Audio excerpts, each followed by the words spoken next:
A young high school student wakes up strapped to a chair, facing a blindfolded man in a room filled with talismans. The man is Satoru Gojo, who calmly asks the student Yuji Itadori which one he is now. Yuji struggles to recall what happened, eventually remembering someone named Fushiguro and worrying about his senpai. But Gojo quickly shuts that down. Yuji has no time to worry about anyone else, because his secret execution has been decided. The story moves back to the previous day.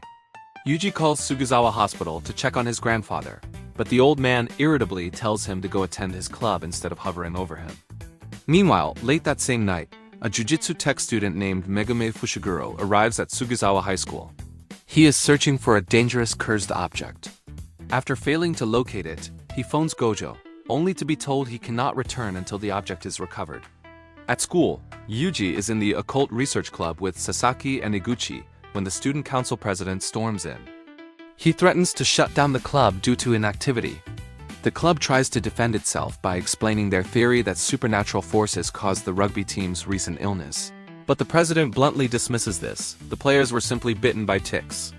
He also points out that Yuji is registered to the track team, not the occult club. Moments later, the track coach interrupts and demands Yuji rejoin the team to help them win nationals. They decide to settle the matter with a competition.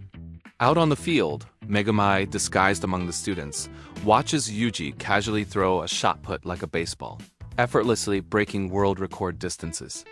This incredible display confirms Megumi's suspicion that Yuji is no ordinary student. Afterward, Sasaki and Iguchi tell Yuji he doesn't need to stay in the club if he doesn't want to, but Yuji chooses to stay for personal reasons. Megumi, impressed by Yuji's strength and sensing cursed energy around him, tries to follow him, but Yuji rushes off to the hospital to see his grandfather. There, Yuji's grandfather acts irritated by the visit and refuses to talk about their family history. But before he passes away, he gives Yuji a final lesson. Use your strength to help others, so you never end up alone when your life ends. Soon after imparting this message, he dies peacefully, leaving Yuji devastated.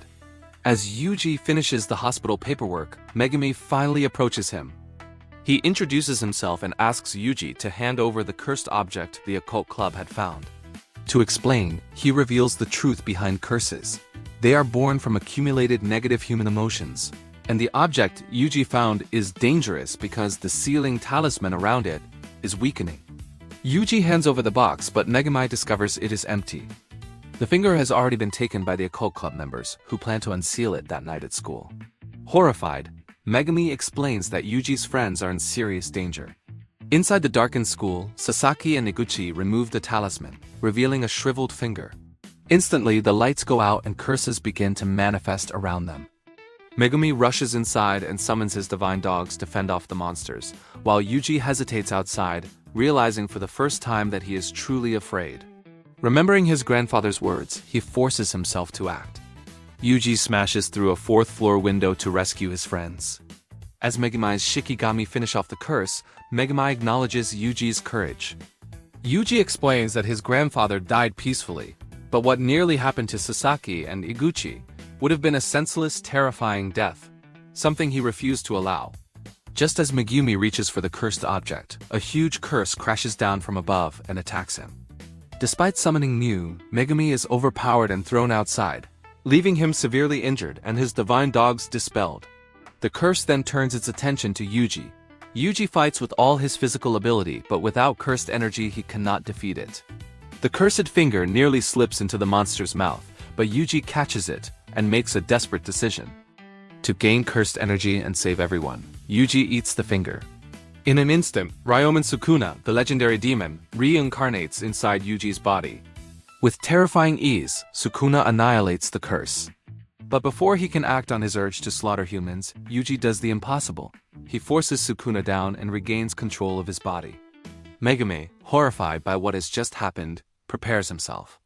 Sukuna has been reborn inside Yuji, and the only response Jujutsu sorcerers are allowed is clear: Yuji Itadori must be exorcised.